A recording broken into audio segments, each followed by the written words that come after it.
Presiden Ukraina tampilkan video Batalion Azov di parlemen Yunani.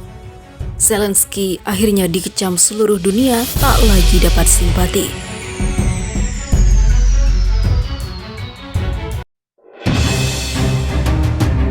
Hurrah!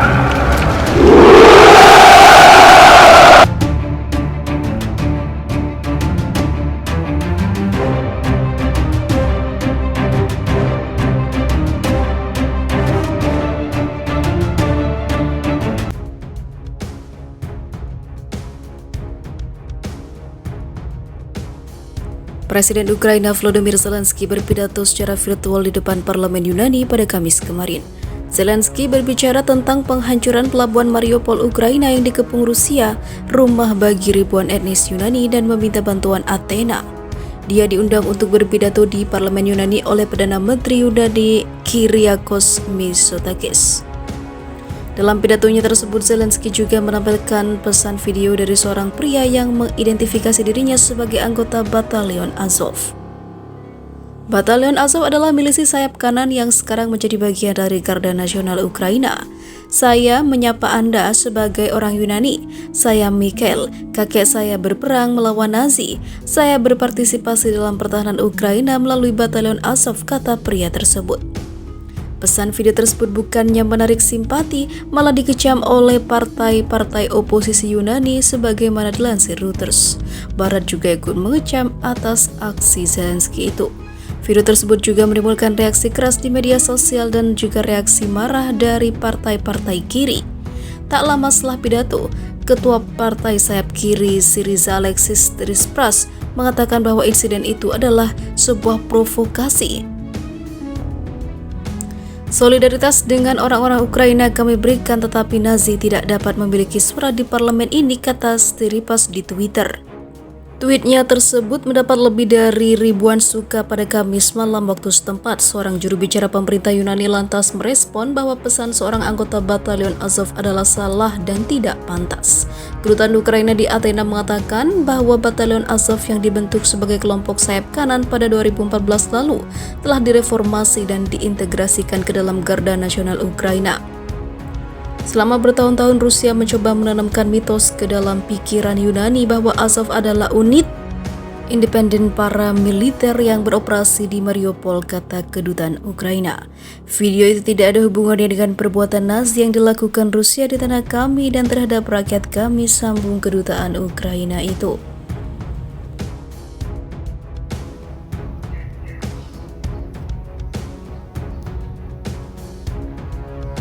China tolak sikap anti-Rusia, peringatkan krisis Ukraina picu malapetaka ekonomi global beberapa dekade.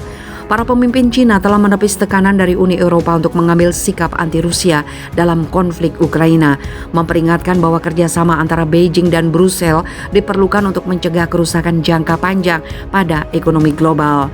Berbicara melalui konferensi video pada Jumat dalam pertemuan puncak dengan para pemimpin Uni Eropa, Presiden China Xi Jinping mengatakan perlu waktu bertahun-tahun atau bahkan puluhan tahun bagi ekonomi global untuk pulih dari konsekuensi perang Rusia-Ukraina. Dia mencatat bahwa krisis Ukraina telah terjadi di tengah pandemi COVID-19 dan pemulihan global yang goyah.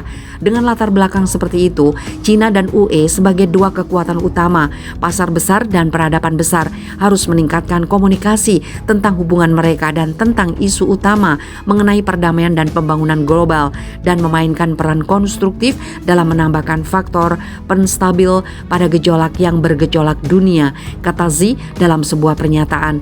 Xi meminta UE untuk membentuk persepsinya sendiri tentang China dan mengadopsi kebijakan independen terhadap Beijing. Zhou mengatakan Washington adalah penghasut utama krisis Ukraina setelah memimpin NATO dalam 5 putaran ekspansi ke arah timur sejak 1999. Memaksa pihak lain untuk memihak adalah tindakan yang keliru. Mengadopsi pendekatan hitam putih untuk membagi orang lain menjadi teman atau musuh adalah tidak bijaksana. Xi berpendapat bahwa ketegangan di Ukraina telah meningkat selama beberapa dekade dan penyelesaian konflik akan membutuhkan penanganan masalah keamanan dari semua pihak yang terlibat.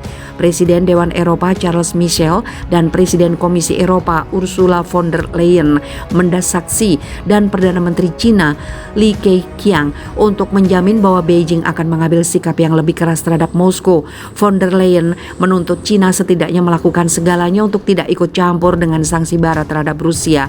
Dia memperingatkan bahwa Cina akan menderita kerusakan reputasi besar jika ia membantu Rusia menghindari sanksi atau memungkinkan Moskow untuk berperang. Sektor bisnis sangat memperhatikan peristiwa dan mengevaluasi bagaimana negara memposisikan diri mereka sendiri, terang von der Leyen.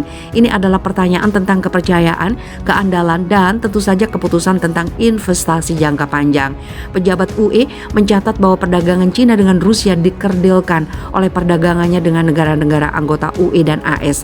Sementara itu, Li bersikeras bahwa Cina akan membantu mendorong diakhirinya krisis Ukraina dengan caranya sendiri. Dia menambahkan bahwa Beijing memiliki kebijakan luar negeri independen yang mencakup mempromosikan perdamaian, menghormati integritas teritorial semua negara, dan menyelesaikan konflik melalui dialog dan negosiasi.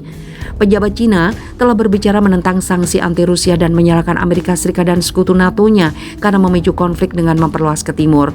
Pada hari Jumat 1 April, juru bicara Kementerian Luar Negeri Cina, Zhou Lijian, mengatakan kepada wartawan bahwa NATO seharusnya dibubarkan setelah pecahnya Uni Soviet 3 dekade lalu. Baik dunia maupun Eropa tidak membutuhkan perang dingin yang baru, kata Zhou. Krisis Ukraina telah berlangsung selama lebih dari 1 bulan. Mayoritas masyarakat internasional berharap untuk mempromosikan pembicaraan damai, menghentikan permusuhan sesegera mungkin. NATO harus merenungkan peran apa yang dimainkannya dalam masalah keamanan Eropa dan krisis Ukraina.